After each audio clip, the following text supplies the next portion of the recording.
ആഘോഷിക്കുകയാണ്. നമുക്കറിയാം, ലോകത്തില് ഒരു വ്യക്തിയുടെയും ജന്മദിനം ഇത്രയേറെ ആർഭാടമായി ആഘോഷിക്കുന്നില്ല. ഇത്രയേറെ ലോകമാസകലം ആഘോഷിക്കപ്പെടുന്ന മറ്റൊരു തിരുനാളുമില്ല. എന്തുകൊണ്ടാണ് ഇത്ര വലിയ ഒരു സന്തോഷം ഈ ഒരാളിന് മാത്രം ജന്മദിനത്തിന് ഉണ്ടാവുക? Why people are celebrating the birth of Jesus Christ as such a big festival? Because there is nobody else's birthday is celebrated in such a manner. All the world is rejoicing in the birth of a child that was born 2000 years ago. There must be a special reason for that. ഈശോയുടെ ജനനത്തിന്റെ തിരുനാള് ഇത്രയേറെ സന്തോഷകരമാകുന്നത് വലിയ ഒരു കാത്തിരിപ്പിന്റെ സഫലീകരണമാണ്. മക്കളില്ലാതെ മാതാപിതാക്കന്മാർ വളരെയേറെ കാത്തിരുന്നിട്ട് മക്കളുണ്ടായ സംഭവങ്ങൾ ബൈബിളിൽ പറയുന്നുണ്ട്. എന്നാൽ ഇത് അങ്ങനെയല്ല. 4000 വർഷത്തോളം ജനത പ്രതീക്ഷയോടുകൂടി കാത്തിരുന്ന ഒരു രക്ഷകനാണ് 2000 വർഷങ്ങൾക്ക് മുൻപ് ലോകത്തിൽ അവതീർണനായത്. 4000 വർഷങ്ങൾക്ക് മുൻപ് എന്ന് പറയുന്നത്, അതായത് വേദശാസ്ത്ര പണ്ഡിതന്മാരുടെ കണക്കൂട്ടലനുസരിച്ച് ഏതാണ്ട് 6000 വർഷങ്ങൾക്ക് മുൻപാണ് ആദാമും ഹവ്വായും സൃഷ്ടിക്കപ്പെട്ടത്. നമ്മുടെ എല്ലാം പൂർവ്വപിതാവായ ആ ആദിമാതാപിതാക്കന്മാർ പാപം ചെയ്തപ്പോൾ ദൈവം അവരെ പറുദീസായിൽ നിന്നും വെളിയിലാക്കിയപ്പോഴും അവർക്കൊരു പ്രത്യാശ നൽകി, ഞാൻ നിങ്ങൾക്കായി ഒരു രക്ഷകനെ നൽകും. ആ രക്ഷകൻ എന്ന് പറയുന്നത് സാധാരണ മനുഷ്യനല്ല, ദൈവം തന്നെ മനുഷ്യനായി അവതരിക്കുമെന്നുള്ളതാണ്. So the first promise that God made was 6000 years ago, when Adam and Eve, our forefathers, committed the sin. And at that time, while they were sent out from the paradise, God promised that He will send His Son to redeem them and to regain them the lost paradise that was gone. And then that promise was renewed, or covenant was renewed with a second person after many years, that was with Noah. The first covenant was with a couple, Adam and Eve. So the second covenant, or the second renewal, was done with Noah and his family. That means his wife, his 3 sons and their wives. Only those 8 people were saved and everybody else was destroyed in a huge flood. And after that, God made a covenant again that He will rescue them. Again, that covenant was renewed with Abraham around 2000 years ago, before the birth of Christ. So from now, it was around 4000 years ago, God selected a man, Abraham, and through him a tribe was selected. And the covenant was renewed through Abraham. Again, man committed sins. So people, God again selected another man, and that was Moses. And through Moses the covenant was renewed. While they were wandering, they were rescued from the slavery of Egyptians, and they were moving forward to the promised land that was first inhabited by Abraham.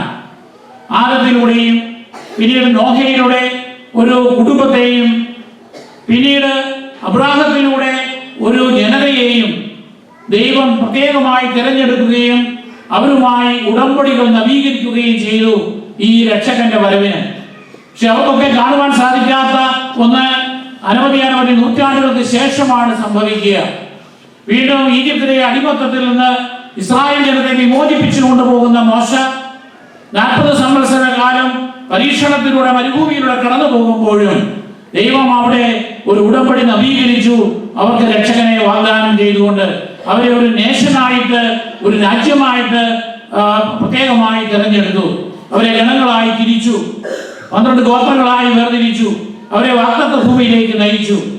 പിന്നീട് 5ാമതൊരു വ്യക്തിയുമായിട്ട് ദൈവം ഉടമ്പടി വാഗ്ദാനം ചെയ്തു. അത് യൂദയ ഗോത്രത്തിൽ നിന്നുള്ള ദാവീദ് രാജാവുമായിട്ട്. So the 5th covenant that God made was with the King David. That was the most glorious time of the Israelites, when the kingdom of Israel was widespread and God made covenant with David, and from his line will become the Messiah. So after centuries of waiting, Jesus Christ was born in a manger in a very humble form. But it was not something unexpected. It was a long awaited 4,000 years of waiting. And it was prepared during the season of Advent. We were meditating on what things happened. ദൈവം എബ്രാഹത്തിനും മോശയ്ക്കും വാഗ്ദാനം നവീകരിച്ച ശേഷം ദാവീദുമായി നവീകരിച്ച വാഗ്ദാനം ബേത്ലഹേമിലെ കാലിത്തൊഴുത്തിൽ ഫലപ്രാപ്തി അണിയുകയാണ്. അതിന് മുന്നോടിയായിട്ട് സക്രിയായിക്ക് ദർശനമുണ്ടാകുന്നു, മറിയത്തിന് ദർശനമുണ്ടാകുന്നു, യൗസേപ്പിന് ദർശനമുണ്ടാകുന്നു, സ്നാപക യോഹന്നാന് ജനനമുണ്ടാകുന്നു. അതോടനുബന്ധിച്ചും അത്ഭുതകരമായ പല സംഭവങ്ങളും നടക്കുന്നു. ഇതെല്ലാം ഈ ആഗമന കാലഘട്ടത്തിൽ നമ്മൾ വായിക്കുകയും ധ്യാനിക്കുകയും ചെയ്തു. അതുകൊണ്ട് ആകസ്മികമായിട്ടല്ല ഉണ്ണിമിശിഹായുടെ പിറവി ഉണ്ടാവുക. അതുകൊണ്ട് വാഗ്ദാനങ്ങളുടെയും ഉടമ്പടികളുടെയും നവീകരണത്തിന്റെ ഒരു പൂർത്തീകരണമാണ് ഈശോയുടെ ജനനത്തിലൂടെ നടക്കുക. ഈശോ ഒരു പുതിയ ആദമായി മാറുന്നു. അനുസരണക്കേട് മൂലം ആദാം ലോകജനതയെ തിന്മയിലേക്ക് നയിക്കുവാൻ കാരണമായി എന്ന് വരികിൽ പുതിയ ആദാമായ മിശിഹ തമ്പുരാൻ മനുഷ്യനായി അവതരിച്ചുകൊണ്ട് ഈ പാപത്തിന്റെ അടിമത്തത്തിൽ നിന്ന് നമ്മളെ വിമോചിപ്പിച്ച് സ്വർഗരാജ്യമാകുന്ന ഓർസറത്തിലേക്ക് നമ്മളെ നയിക്കുകയാണ്. പഴയ നിയമത്തിലെ ഹവ്വ കനിപറിച്ച് അല്ലെങ്കിൽ പാപം ചെയ്ത് പിശാചിനോട് സഹകരിച്ചു എന്ന് വരികിൽ പിശാചിന്റെ തലയെ തകർത്തുകൊണ്ട് പരിശുദ്ധ കന്യകാമറിയം ഈശോയുടെ അമ്മ ഒരു പുതിയ ഹവ്വയായി മാറുന്നു, നമ്മളെ വീണ്ടെടുത്ത് രക്ഷിക്കുന്ന വ്യക്തിയായി മാറുന്നു. അതുകൊണ്ട് തന്നെ ഒരു വലിയ സന്തോഷത്തിന്റെ നിമിഷമായി ലോകത്തിന് മുഴുവൻ മാറുന്നു. ഇസ്രായേൽ ജനത്തിന്റെ മാത്രമല്ല, ലോക ജനതയുടെ മുഴുവനും രക്ഷയ്ക്ക് വേണ്ടിയിട്ടാണ് ഈശോ ഈ ബേത്ലഹേമിലെ കാലിത്തൊഴുത്തില് പൂജാതനാവുക. So God has completed his fulfillment of the promises through the sixth person, that is Jesus Christ, who makes the new covenant with God, with the children of God. We are given the freedom to God as the Father. So that is why the veil is glorifying Jesus Christ. The veil is rejoicing at the birth of Jesus Christ. We know that there are some colors that are particular for the celebration of Christmas. We have the red color, the green color, the white color, the gold color, and some people also use blue color. All these have some special relevance or religious significance. First of all, the red color symbolizes sacrifice. And some people even interpret that apple had the red color, and that is a symbol of the commitment of the sin.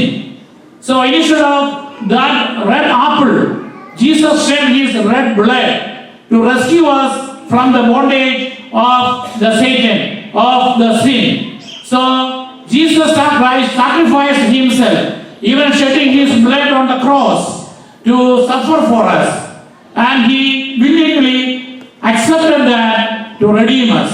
So red symbolizes the sacrifice. Even in the manger in the Bethlehem, in the cold weather, Jesus was born, offering his sign of homelessness, taking part as a member of a homeless person born in a manger where he was rejected by at the inn and at the homes.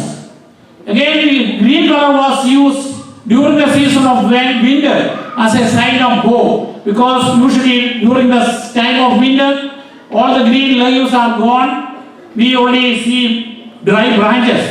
So the green gives the hope for the people. And here for Christmas, green is the tree that symbolizes the tree.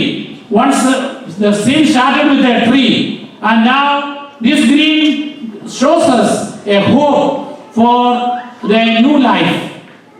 ചുമന്ന colour പഴയ കാലത്തെ ആപ്പിളിന്റെ കളറായിട്ടും അല്ലെങ്കിൽ അടിമാതാപിതാക്കന്മാർ ചെയ്ത പാപത്തിന്റെ പ്രതീകമായി കാണിക്കുന്ന ആപ്പിളിന്റെ കളറാണെങ്കിൽ കർത്താവ് തന്റെ തിരുരക്തം ചിന്തിക്കൊണ്ട് മനുഷ്യരാശിക്ക് വേണ്ടി സഹിച്ച ത്യാഗത്തിന്റെ പ്രതീകമാണ് ഈ ചുവന്ന കളറ്.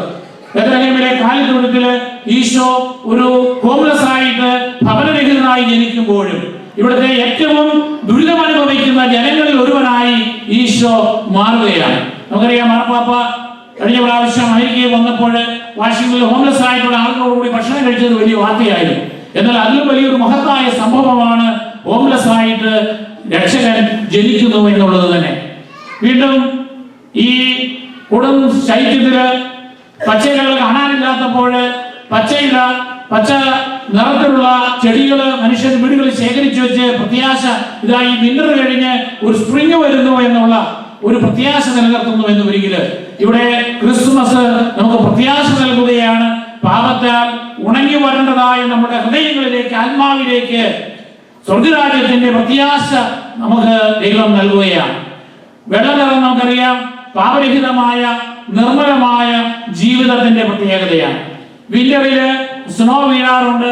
അവിടെയും ഈ പങ്കിരമായ ലോകത്തിലേക്ക് ദൈവത്തിന്റെ വെള്ള വിരിപ്പ് വീശാറുണ്ട്.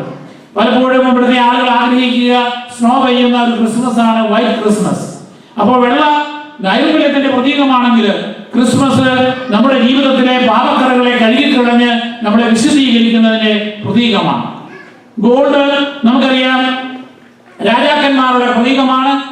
കാരണം സ്വർണം വളരെയേറെ വിലപിടിപ്പുള്ള ഒരു മെറ്റൽ എന്ന നിലയിൽ ഇവിടെ 3 പൂജ്യരാജാക്കന്മാര് കർത്താവിന് സമ്മാനങ്ങൾ കൊണ്ടുവരുമ്പോൾ പൊന്നും നിറയും കുന്തിരിക്കവും കൊണ്ടുവരുന്നുണ്ട്. അതിലെ പൊന്ന് കർത്താവിന്റെ ഈശോയുടെ രാജ്യത്വത്തിന്റെ പ്രതീകമാണ്, സ്വർഗരാജ്യത്തിന്റെ പ്രതീകമാണ്. സ്വർഗത്തെ ഏതു മതങ്ങളിലും അവതരിപ്പിക്കുന്നതും സ്വർണ്ണ നിറത്തിലാണ്.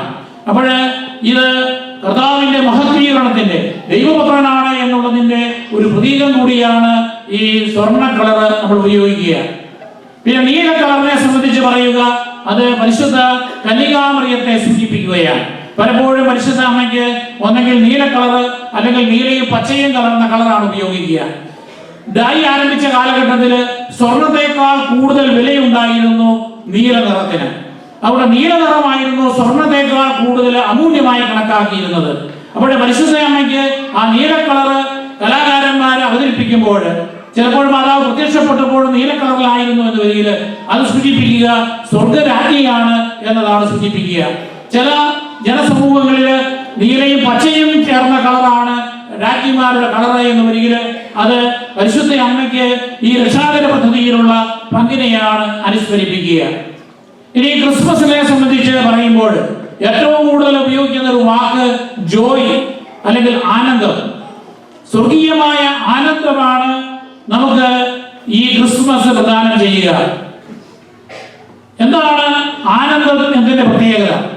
2 വാക്കുകൾ ഉണ്ട്. ഒന്ന് ഹാപ്പിനെസ്, മറ്റൊന്ന് Joy. Happiness and Joy are different. നമ്മൾ കേൾക്കുമ്പോൾ സന്തോഷിക്കുക, ആനന്ദിക്കുക എന്ന് പറയുമ്പോൾ ഇത് രണ്ടും ഒന്നാണെന്ന് തോന്നും. എന്നാൽ ബിബ്ലിക്കലായിട്ട് പറയുമ്പോൾ അതിന് 2 അർത്ഥമുണ്ട്. ഹാപ്പിനെസ് എന്ന് പറയുമ്പോൾ എനിക്ക് ഒരു ക്രിസ്മസ് ഗിഫ്റ്റ് കിട്ടിയാൽ എനിക്ക് സന്തോഷമുണ്ടാകും. ഞാൻ വിശന്നിരിക്കുമ്പോൾ എനിക്ക് ആഹാരം കിട്ടിയാൽ എനിക്ക് സന്തോഷമുണ്ടാകും. എനിക്ക് ഒരു പ്രൊമോഷൻ കിട്ടിയാൽ എനിക്ക് സന്തോഷമുണ്ടാകും. എനിക്കൊരു നല്ല വസ്ത്രം കിട്ടുമ്പോൾ എനിക്ക് സന്തോഷമുണ്ടാകും. അപ്പോൾ ഭൗതികമായ എന്തെങ്കിലും ഒരു ചെറിയ നേട്ടം ഉണ്ടാകുമ്പോൾ എനിക്ക് സന്തോഷമുണ്ടാകുന്നു. So I feel happy when somebody praises me, somebody gives me a gift, when I pass my test or anything that can make me happy. That is something that comes external. So receiving something, giving recognition or gaining money, all these can bring us happiness. And joy is different from that. In the Bible, happiness is used only 30 times, whereas joy is used 300 times. Now, what is joy? Joy is the inner happiness. So happiness is only temporary, whereas joy is something permanent. And happiness happens with some external factors. ബാഹ്യമായ നേട്ടങ്ങളിൽ നിന്നുണ്ടാകുന്ന താൽക്കാലികമായ സന്തോഷമാണ് ഈ happiness എന്ന് പറയുന്നത് എന്ന് വരികിൽ ആന്തരികമായി അനുഭവിക്കുന്ന ആനന്ദം, അതാണ് ജോയ് എന്ന് പറയുക. മെറ്റീരിയൽ കാര്യങ്ങൾ കൊണ്ട്, നേട്ടങ്ങൾ കൊണ്ട് കിട്ടുന്നതിന് പകരം ആത്മീയമായിട്ടുള്ള ഒരു ഉണർവ്, ഒരു ഉൾക്കാഴ്ച ഉണ്ടാകുമ്പോൾ ഒരാൾക്ക് ജോയ് ഉണ്ടാകുന്നു എന്ന് പറയും. അപ്പൊ ഒന്ന് ഹാപ്പിനെസ് എന്ന് പറയുന്നത് സ്വീകരിക്കുന്നതിലാണെങ്കിൽ, ജോയ് എന്ന് പറയുന്നത് കൊടുക്കുന്നതിലാണ്. എനിക്ക് സമ്മാനം ഇങ്ങോട്ട് കിട്ടുമ്പോൾ, ഒരാൾ സംഭാവന തരുമ്പോൾ എനിക്ക് സന്തോഷമാണ്. എന്നാൽ എന്റെ ഇല്ലായ്മയുള്ളത് പോലെ ഞാൻ മറ്റൊരാൾക്ക് അർഹിക്കുന്ന ഒരു പാവപ്പെട്ടവരുടെ സഹായം കൊടുക്കുമ്പോൾ I feel Joy in it. അതാണ് ഹാപ്പിനെസ്സും ജോയിയും തമ്മിലുള്ള വ്യത്യാസം. ഇവിടെ യോസേപ്പ് പിതാവും മറിയവും ബെത്ലഹേമിലെ കാലിത്തൊഴുത്തിൽ ഈശോയ്ക്ക് ജന്മം കൊടുക്കുമ്പോൾ അവർ വളരെയേറെ ബുദ്ധിമുട്ടുകളിലൂടെ കടന്നു പോവുകയാണ്. പക്ഷേ ആ ത്യാഗത്തിലും അവരൊരു ജോയ് അനുഭവിക്കുകയാണ്, ആനന്ദം അനുഭവിക്കുകയാണ്. കാരണം തങ്ങൾക്കൊരു വലിയ ദൗത്യം നിർവഹിക്കുകയാണ്. ഈ കുരിശിനെ കാലിത്തൊഴുത്തിൽ കിടക്കുന്ന ഈശോ വീണ്ടും കുരിശിൽ കിടന്ന് പിടയുമ്പോഴും എല്ലാം പൂർത്തിയായി എന്ന് പറഞ്ഞ് സംതൃപ്തിയോടുകൂടിയാണ് തന്റെ ജീവിത ബലി പൂർത്തിയാക്കുക. ചില ആളുകൾ നല്ല ക്രൈസ്തവ ജീവിതം നയിച്ച ശേഷം മരണാസന്നരായിരിക്കുമ്പോൾ എന്തുമാത്രം പ്രത്യാശയോടും ആനന്ദത്തോടും കൂടിയാണ് ഈ ലോകത്തോട് വിടവാങ്ങുക.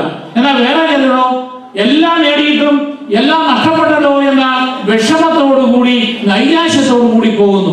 ആ ആള് ജീവിതകാലത്തിന് ഇടയ്ക്കൊക്കെ ഹാപ്പിനെസ് അനുഭവിച്ചു, പക്ഷേ ജോയ് ഇല്ലാതെ പോയി. അവിടെ ഹാപ്പിനെസ്സും സഫറിങ്ങും മാറി മാറി വരും. ജലതരംഗങ്ങൾ പോലെ ചില സമയത്ത് സന്തോഷം ഉണ്ടാകും, നല്ല മൂടായിരിക്കും, ചില സമയത്ത് സഫറിങ് ആയിരിക്കും, നിരാശയായിരിക്കും. എന്നാൽ ജോയ് ഉള്ളവന് സഫറിങ് ഉണ്ടെങ്കിലും ആ സഫറിങ്ങിലും അവന് സംതൃപ്തിയാണ്. ഈശോ കാലിത്തൊഴുത്തിലാണ് പറക്കുന്നത്, സഫറിങ്ങിലൂടെയാണ് പോകുന്നത് എന്ന് വരികിലും അവിടെ ജോയ് അനുഭവിക്കുകയാണ്. മറ്റൊരു രീതിയിൽ പറഞ്ഞാൽ പാപത്തിന്റെ വഴികളിലൂടെ പോകുന്നവന് ഹാപ്പിനെസ് തേടി പോവുകയാണ്. വ്യഭിചാരശാലയിൽ പോകുന്നവൻ ഹാപ്പിനെസ് തേടി പോകുന്നു, നിരാശയോടെ മടങ്ങുന്നു. മദ്യശാലയിൽ പോകുന്നവൻ ഹാപ്പിനെസ് തേടി പോകുന്നു, പിന്നീട് അതൊരു അഡിക്ഷനായി മാറിക്കഴിയുമ്പോൾ, കുടുംബ ബന്ധങ്ങൾ തകരുമ്പോൾ അത് അവനും അവന്റെ കുടുംബത്തിനും അത് ഒരു വലിയ ദുഃഖമായി മാറുന്നു. ചിലരെ അത് ഡ്രഗിലേക്കും ഡിപ്രഷനിലേക്കും നയിക്കുന്നു. അതുപോലെ ലൈംഗികമായിട്ടുള്ള തിന്മകളിലേക്ക്, ആസക്തികളിലേക്ക് പോകുന്നവര്, മറ്റ് പലതരത്തിലുള്ള താൽക്കാലിക സുഖസന്തോഷങ്ങൾ തേടിപ്പോകുന്നവൻ ഹാപ്പിനെസ് തേടിപ്പോകുന്നു, നിരാശയോടുകൂടി മടങ്ങുന്നു. എന്നാൽ ചിലര് ഇടുങ്ങിയ വാതിലിലൂടെ കടന്നു പോകുന്നു, പക്ഷേ അവൻ ജീവിതകാലം മുഴുവനും ആനന്ദത്തിൽ കഴിയുന്നു.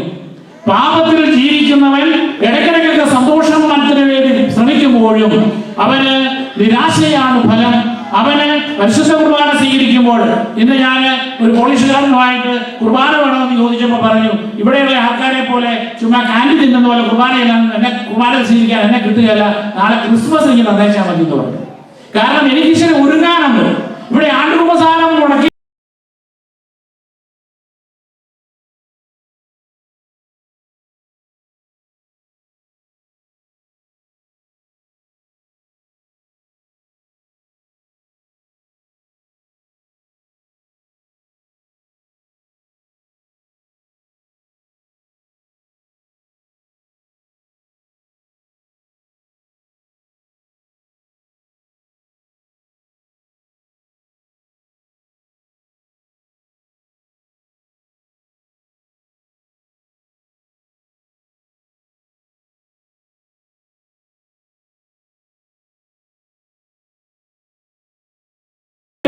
God and being in the grace of God.